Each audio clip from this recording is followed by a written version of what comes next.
یقیناً اس کا پاکستان کو بہت فائدہ ہوگا، کیونکہ ایک مثبت جب پاکستان کے بارے میں لوگوں کا رویہ ہو، اس صحیح. مثبت رویے کے درمیان اگر اقتصادی صحیح فیصلے ہو جائیں، اگر اس کے نتیجے میں پاکستان راہداری بن سکے بہت سارے ملکوں کے لیے، تجارت کے لیے، جس میں پاکستان اب تک اس طریقے کا راستہ نہیں ہے. بہت سے مغربی ایشیا کے جو ممالک ہیں، مشرق وسطیٰ کے ممالک، وہ چاہیں گے کہ تجارت اگر ہو تو بھارت بڑی منڈی ہے، وہاں تک ان کو رسائی حاصل ہو سکے. اگر پاکستان وہ رسائی دینے کو تیار نہ ہوا تو پھر اس کا کوئی فائدہ پاکستان نہیں اٹھا سکے گا. اوکے میں سمجھ گئی کہ آپ کیا کہنا چاہ رہے ہیں. چلیں اس کے اوپر تو ہم ضرور ڈیبیٹ کریں گے ونس انشاءاللہ وی وڈ سے کہ یہ امن قائم ہو جائے اس حصے میں. لیکن اب آتے ہیں اس معاہدے کی طرف. آپ نا ہرموز کی جو بندش ہے اور اس کے حوالے سے جو ہم نے دیکھا کہ سیکیورٹی کاؤنسل کے اندر بھی قرارداد پیش ہوئی جس کو روس نے تو مسترد کیا، لیکن آج سیکرٹری روبیو کا بھی یہ کہنا ہے کہ دنیا نہیں چاہتی کہ آبنائے ہرموز کے اوپر کسی قسم کا ایران ٹول لے جس طرح وہ کہہ رہا ہے،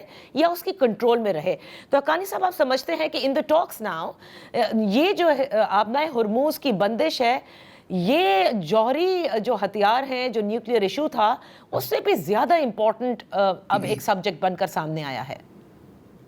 زیادہ اہم تو نہیں، لیکن زیادہ ارجنٹ، اوکے. کیونکہ یہ ایک فوری مسئلہ پیدا ہو گیا ہے اور ایران نے اس کو لیوریج کے طور پہ استعمال کیا. ایران کی خواہش یہی ہوگی کہ وہ آبنائے ہرمز کو بنیادی مرکز بنائے بات چیت کا، اور اس کے ذریعے جو ایٹمی معاملات ہیں، نیوکلیئر معاملات ہیں، ان کے اوپر بات چیت کو معطل کرے، ذرا اس کو طول دے.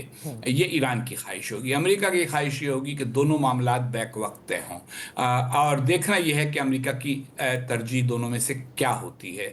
اگر امریکہ کی ترجیح آبنائے ہرمز کا کھولنا ہوا تو پھر ایران کو کامیابی ایک قسم کی حاصل ہوگی کہ آبنائے ہرمز کے اوپر بات چیت پر ساری کی ساری توجہ ہو جائے گی، جو کہ اس جنگ سے پہلے ایک قضیہ یا مسئلہ تھا ہی نہیں. اور جس وجہ سے جنگ ہوئی، یعنی ایران کا جوہری پروگرام، تو اس کے اوپر بات چیت پھر آگے بڑھ جائے گی اور آگے کسی وقت اس پر بات چیت مزید ہونی ہوگی. اوکے. اگر اگریمنٹ ہو جاتی ہے اور یہ معاہدہ بھی ہو جاتا ہے اور دونوں کو اس سے پھر اس کے بعد کانفلکٹ بھی ختم ہو جاتی ہے، the shape of this area یعنی جو اس کا سٹرکچر ہے سیکیورٹی، وہ کس حد تک آپ تبدیل ہوتا دیکھ رہے ہیں؟ اور کیونکہ متحدہ عرب امارات کو ہم نے دیکھا کہ وہ افیکٹ بھی بہت ہوئے اس کانفلکٹ میں، کیونکہ اب بھی اگر آپ دیکھیں تو ایران بارہا کہتا ہے کہ اگر ثابت ہوا کہ یہ متحدہ عرب امارات کی جانب سے ہوا ہے تو ہم فوری طور پر ان پر حملہ کر دیں گے. اس قسم کی مستقل تھریٹس رہتے ہیں. اوپیک اور اوپیک پلس سے وہ نکل چکے ہیں. تو who is going to be taking that lead role in this region then? دیکھیے، اس ریجن میں ابھی کافی کچھ ہونا باقی ہے. جب تک ایران میں موجودہ رجیم موجود ہے، اس کا اپنا ایک رویہ ہے، اس کی وجہ سے بحرین خطرے میں محسوس کرتا ہے اپنے آپ کو، کویت خطرے میں محسوس کرتا ہے، قطر اور متحدہ عرب امارات خطرے میں محسوس کرتے ہیں، اور سعودی عرب خطرہ محسوس کرتا ہے. تو یہ 5 ممالک اگر محسوس کرتے ہیں، اور ان پر حملہ ہوا ہے، ان پر ایران نے میسائل اور ڈرون حملے کیے ہیں پچھلے کئی ہفتوں، تو اس کے بعد یہ سمجھنا کہ یہ اچانک ایک چابی گھومے گی اور اس کے بعد یہ سب کہنا شروع کر دیں گے سبحان اللہ اب سب ٹھیک ہو گیا، ایسا نہیں ہوگا. تو ابھی ان کے تنازعات چلیں گے اور پھر باہمی بھی بعض معاملات کے اوپر اختلافات ہوں گے. دوسری طرف امریکہ کے لیے بھی یہ بہت بڑا مخمصہ ہے. وہ اس خطے کو مکمل طور پہ چھوڑ دیتا ہے تو پھر وہ بین الاقوامی پاور یا بین الاقوامی سپر پاور ہونے کا دعویٰ نہیں کر سکے گا.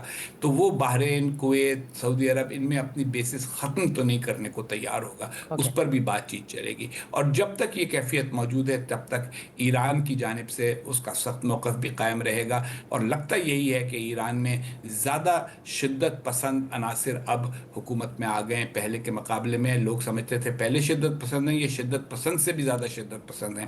تو ان کی سوچ جو ہے اسرائیل کے حوالے سے، خلیج عرب کے حوالے سے، اپنے خطے کے حوالے سے، امریکہ کے حوالے سے، وہ اگر تبدیل نہیں ہوگی تو پھر کچھ عرصے کے بعد ہمیں دوبارہ محاذ آرائی کا سامنا کرنا پڑے گا. اچھا، ویسے بھی جو ایڈورسریز ہوتے ہیں وہ ایک دوسرے پر ضرور یہ الزامات لگاتے ہیں کہ پہلے سیز فائر کس نے توڑا ہے، اور یہ جو چھوٹی چھوٹی اسکرمشز ہم دیکھ رہے ہیں گزشتہ روز بھی ہوئی.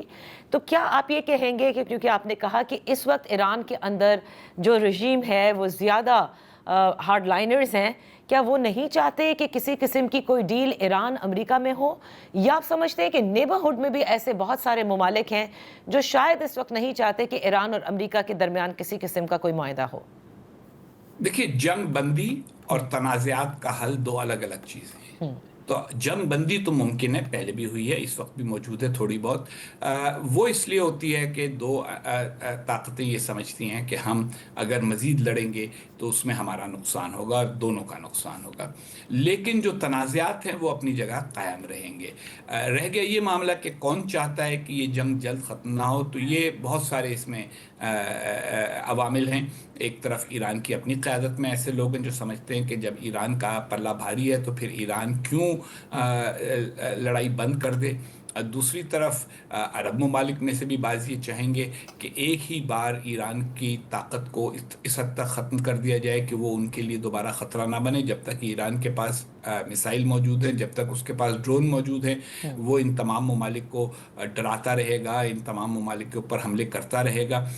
اس لیے بہتر ہے کہ یہ معاملہ ایک طرف طے ہو جائے۔ اور آخری بات یہ ہے کہ اسرائیل کی بھی خواہش یہ ہے کہ ایران کی طاقت اتنی ختم ہو جائے کہ ایران پھر اس خطے میں مزید اسرائیلی مفادات کے خلاف اقدامات کرنے بند کر دے۔ تو یہ سب کی خواہشات ایک معاہدے سے پوری نہیں ہو سکیں گی۔ اوکے، اب یہ بڑی انٹرسٹنگ بات آپ نے کہی ہے حقانی صاحب۔